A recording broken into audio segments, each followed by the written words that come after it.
Noi vogliamo l'autonomia, siamo per la Costituzione, rispettiamo la Costituzione prevede l'autonomia e soprattutto per la democrazia. Il popolo veneto si è espresso con un referendum dove chiede allo Stato l'autonomia e noi sulla base di questo referendum chiediamo che venga rispettata la Costituzione italiana. Autonomia e Repubblica, per il popolo del centrodestra nessuna contraddizione in termini e così l'inno di Mameli si alterna a slogan serenissimi.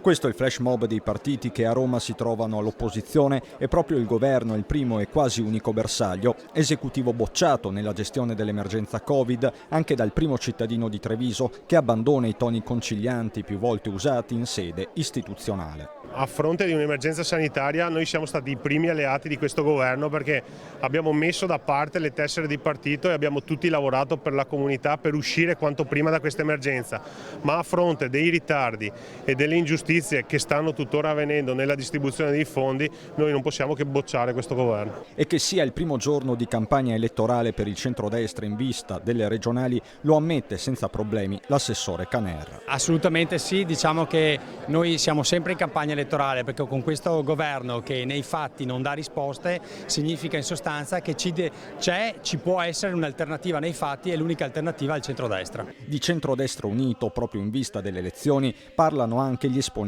di Fratelli d'Italia.